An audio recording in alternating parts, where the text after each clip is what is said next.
여러분의 좋아요와 구독은 채널에 큰 힘이 됩니다. 알림 설정까지 해주시면 새로운 사연이 올라올 때 가장 먼저 보실 수 있습니다. 새벽의 푸른 빛이 커튼 사이로 스며들던 날, 서아가 들뜬 목소리로 말했습니다. 도현 오빠, 우리 아이가 생겼어요.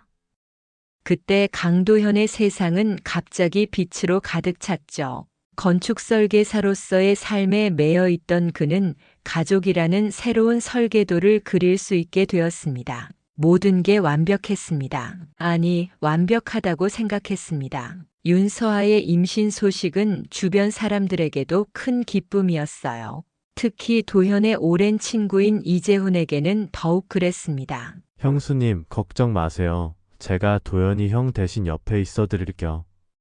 재훈의 말처럼 그는 정말 헌신적으로 서아 곁을 지켰어요. 도현이 야근으로 늦을 때면 병원에 동행해주고 서아가 먹고 싶어 하는 음식을 사들고 찾아오기도 했죠. 고마워. 내가 있어서 다행이야. 도현은 절친에게 진심으로 감사했습니다. 바쁜 일정 속에서 아내를 챙기지 못하는 미안함이 있었기에 재훈의 도움은 큰 위안이 되었죠. 세 사람은 이상할 정도로 가까웠습니다. 남들이 보기에는 어색할 수 있는 관계였지만 그들에겐 그저 특별한 유대감처럼 느껴졌어요. 10달이 지나고 작은 생명이 세상에 나왔습니다. 하준이라는 이름을 가진 그 아이는 도현의 가슴에 새로운 세계를 열어주었어요. 우리 하준이 아빠 닮아서 정말 잘생겼네. 병실에서 서아가 말했을 때 도현은 그저 행복하게 웃었습니다. 그 말이 어떤 의미를 품게 될지 모른 채 말이죠. 재훈도 출산 당일부터 병실을 지켰습니다. 하준아, 이 세상에 와줘서 고마워. 아이를 품에 안으며 재훈의 눈동자가 촉촉해지는 걸 본 도현은 친구의 다정함에 감동했어요. 세 어른과 한 아이, 그들은 마치 하나의 가족 같았습니다. 이상하리만큼 친밀한 그 관계는 누구에게도 이상하게 느껴지지 않았죠. 우리 셋이서 하준이 잘 키워낼 거야. 도현의 이 말은 무의식적인 예언이 되어버렸습니다. 그때는 몰랐지만 세 사람이 정말로 하준이를 함께 키우게 될 운명이었으니까요. 다만 도현이 상상했던 방식과는 전혀 다른 형태로 말입니다. 인생의 행복한 순간들은 종종 눈 깜짝할 사이에 지나가 버리죠. 도현에게도 그랬습니다. 아이가 태어난 기쁨은 곧 새로운 의문들의 자리를 내주게 될 테니까요. 시간이 흐르고 하준이는 하루가 다르게 쑥쑥 자라났습니다. 1살이 된 하준이는 이제 자신만의 표정과 몸짓을 갖게 되었죠. 아이가 이렇게 빨리 자라는 걸까? 도현은 매일 저녁 퇴근 후 아들의 변화를 신기하게 지켜보곤 했습니다. 그러던 어느 날 하준이가 웃는 모습에서 도현은 묘한 감각을 느꼈습니다. 낯선 듯 익숙한, 그러나 자신과는 다른 무언가가 있었죠. 하준이 웃는 모습이 누구랑 닮았다고 생각해? 어느 주말 도현이 서아에게 무심코 던진 질문이었습니다. 서아는 살짝 굳은 표정으로 당연히 오빠랑 닮았지라고 대답했지만 그 목소리에는 미세한 떨림이 있었어요.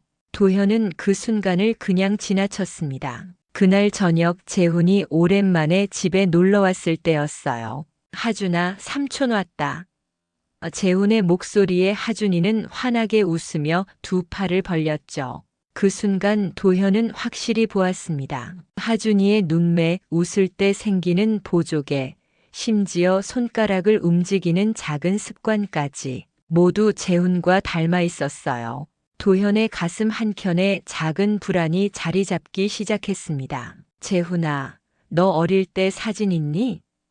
며칠 후 도현은 재훈에게 무심한 듯 물었습니다. 갑자기 어릴 때 사진은 왜?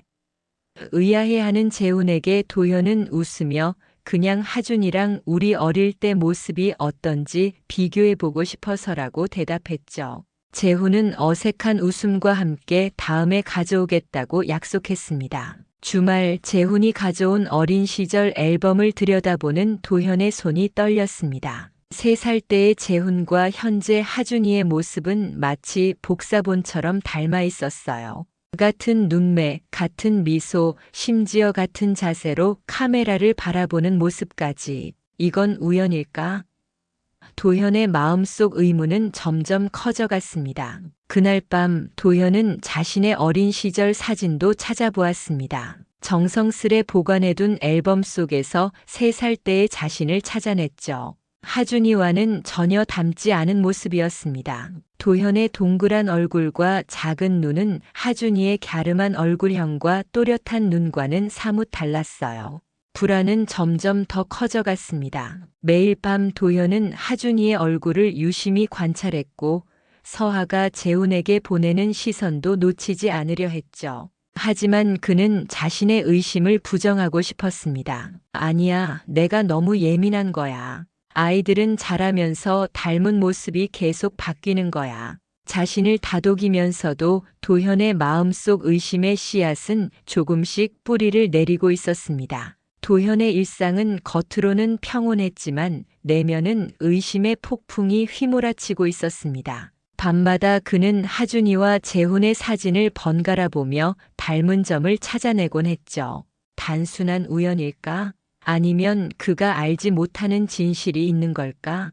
도현은 확신할 수 없었습니다. 그러나 운명은 종종 진실을 숨겨두지 않아요. 예상치 못한 곳에서 답을 내밀기도 하죠. 서늘한 가을날, 도현은 출장에서 일찍 돌아왔습니다. 집에 도착하니 서하는 친구와 카페에 나간 상태였고 조용한 집안에는 도현 혼자뿐이었어요.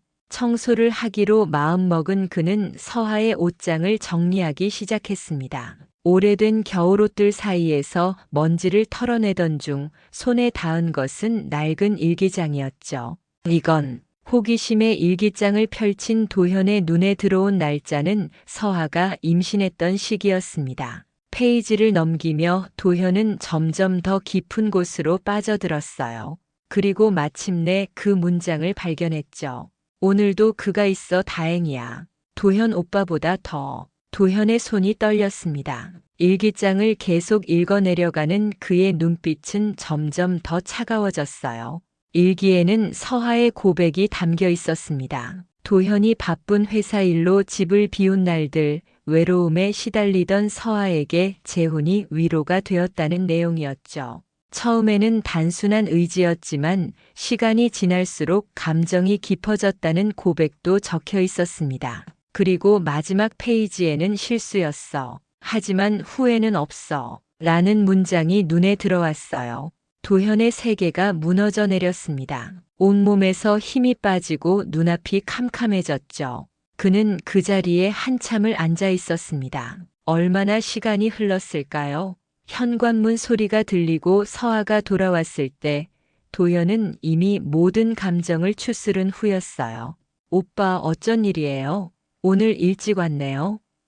서하의 밝은 목소리가 들렸지만 도현의 귀에는 마치 먼 곳에서 들려오는 메아리 같았습니다. 그는 일기장을 들어보였죠. 서하의 얼굴에서 핏기가 싹 가셨습니다. 오빠, 그건. 서하의 목소리가 떨렸어요. 하준이. 도현의 목소리는 놀랍도록 침착했습니다. 하준이는 내 아이가 아니지? 질문이 아닌 확인이었죠. 서하는 대답하지 못했습니다. 그녀의 침묵이 모든 것을 말해주고 있었어요. 도현은 고개를 끄덕였습니다. 알겠어. 그날 밤 도현은 아무 말 없이 집을 나섰습니다. 머릿속은 복잡했지만 한 가지는 확실했어요. 진실을 정확히 알아야 했습니다. 감정이 아닌 사실로서 말이죠. 그는 유전자 검사를 의뢰하기로 결심했습니다. 마지막 희망. 어쩌면 일기장의 내용이 단순한 감정의 혼란일 뿐 실제로는 아무 일도 없었을지 모른다는 희미한 가능성을 붙잡고 싶었습니다. 이슬비가 내리는 아침, 도현은 하준이의 머리카락을 몇 가닥 조심스레 채취했습니다. 자고 있는 아이의 얼굴을 바라보는 그의 눈에는 슬픔과 사랑이 뒤섞여 있었어요. 내가 뭐라고 해도 난 널 사랑해. 속삭인 도현의 목소리는 떨리고 있었습니다. 그리고 자신의 머리카락도 함께 봉투에 넣었죠.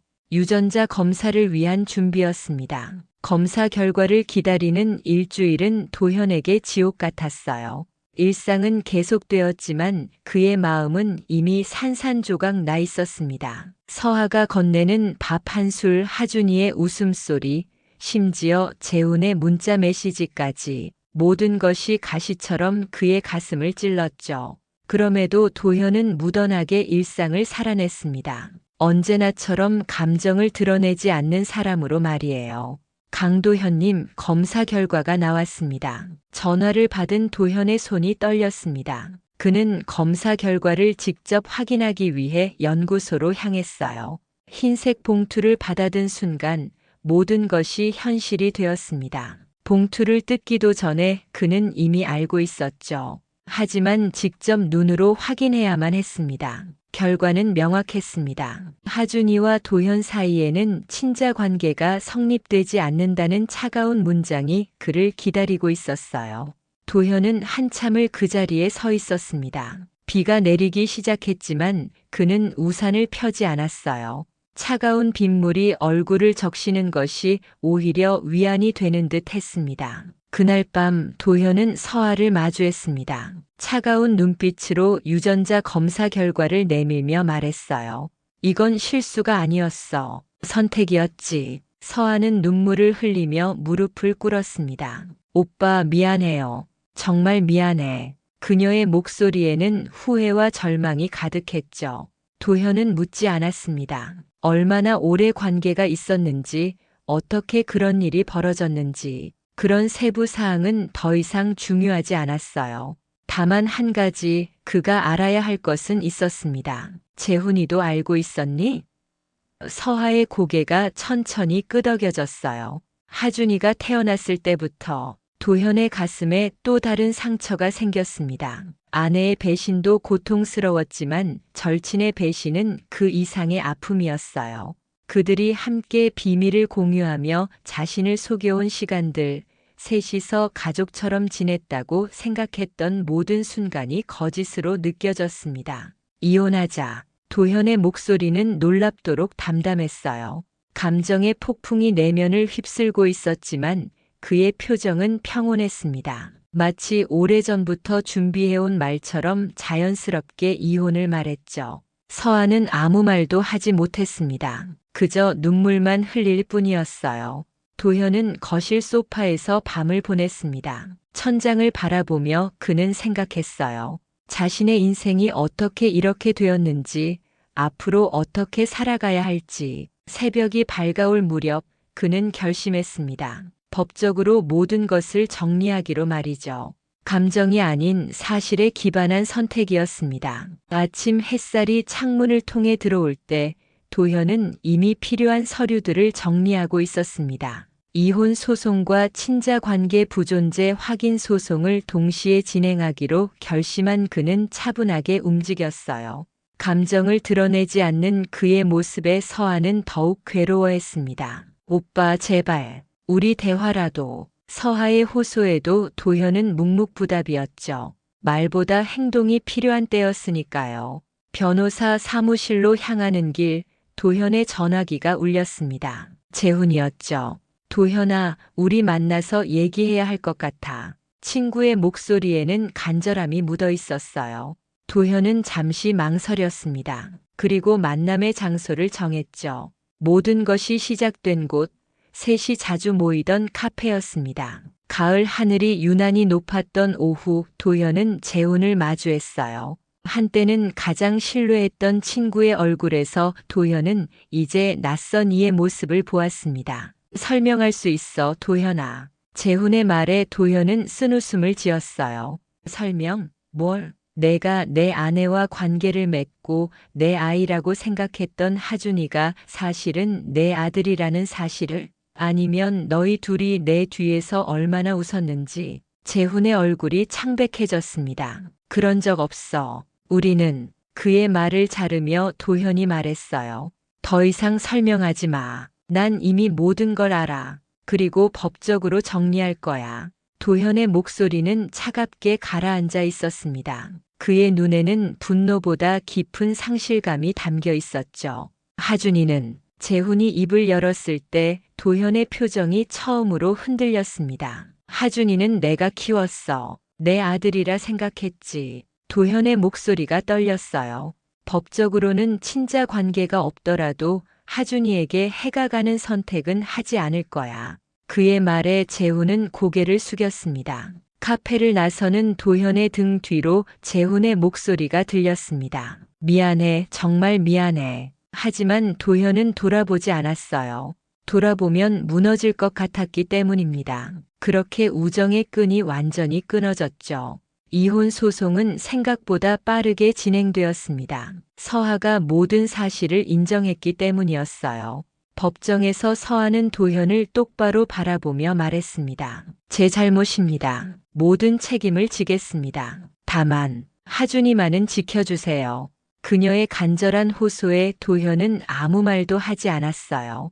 그저 묵묵히 고개를 끄덕일 뿐이었습니다. 친자관계 부존재 확인 소송에서도 도현의 주장은 인정되었습니다. 유전자 검사 결과는 명백했으니까요. 하지만 도현은 하준이에 대한 양육비를 자발적으로 지급하겠다고 제안했어요. 제가 아이의 법적 부모는 아니더라도 지금까지 아버지로서 책임져 왔습니다. 그 책임은 계속 지고 싶습니다. 재판장은 도현의 제안을 들으며 감탄했습니다. 흔치 않은 선택이었으니까요. 하지만 도현에게는 이것이 당연했어요. 하준이를 향한 그의 사랑은 단순한 혈연의 문제가 아니었으니까요. 비록 가슴 아픈 선택이었지만 도현은 자신이 할 수 있는 최선을 다하고 있었습니다. 회색빛 하늘이 드리운 오후 가정법원 앞에 도현이 홀로 서 있었습니다. 오늘은 모든 법적 절차가 마무리되는 날이었어요. 이혼과 친자관계 부존재가 최종 확정됨으로써 도현의 삶에는 공식적으로 새로운 장이 열리게 되었죠.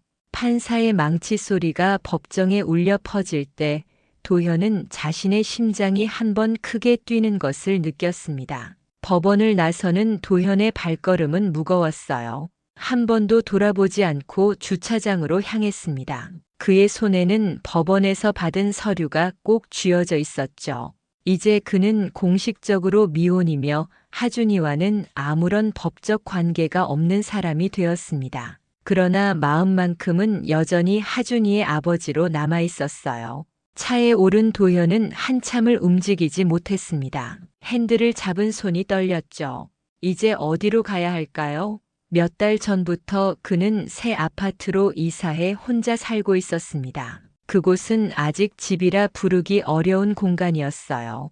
가구는 최소한만 들여놓았고 벽에는 액자 하나 걸려있지 않았죠. 마치 임시 거처 같은 그곳으로 돌아가기가 갑자기 두려워졌습니다. 도현은 휴대폰을 꺼내 배경화면을 바라보았어요. 하준이의 웃는 얼굴이 그를 맞이했습니다. 한동안 그 사진을 바라보던 도현은 천천히 설정 메뉴로 들어가 배경화면을 바꾸었어요. 이제 그곳에는 단색의 배경만 남았습니다. 작은 행동이었지만 그에게는 큰 결단이었어요. 마지막 인연의 끈을 놓아주는 것 같은 느낌이었습니다. 운전을 시작하며 도현은 무의식적으로 하준이가 다니는 어린이집 방향으로 향했어요.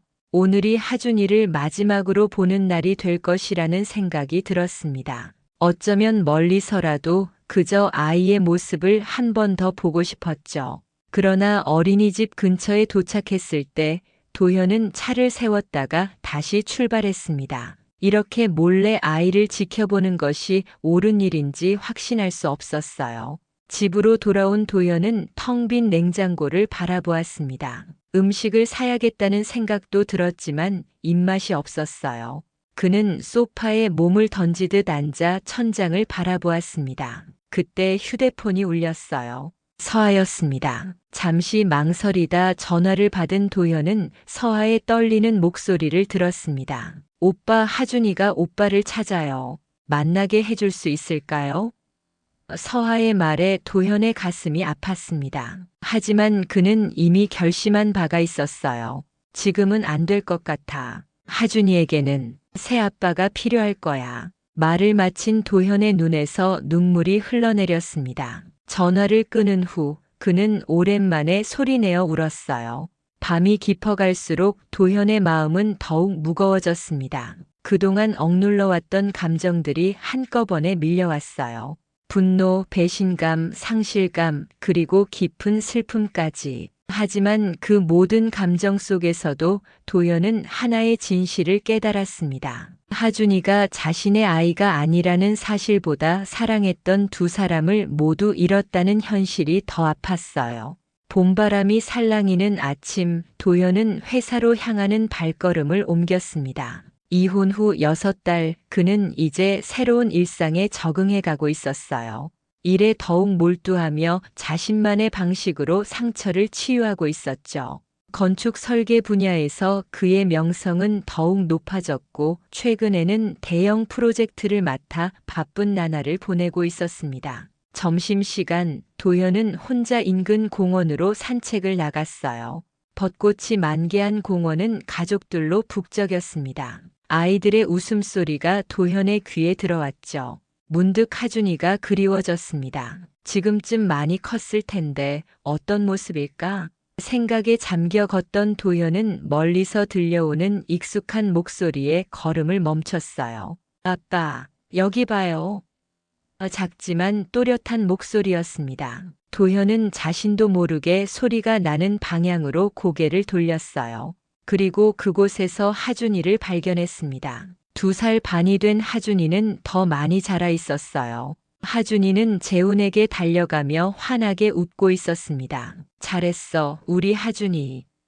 재훈이 아이를 높이 들어올리며 웃었어요.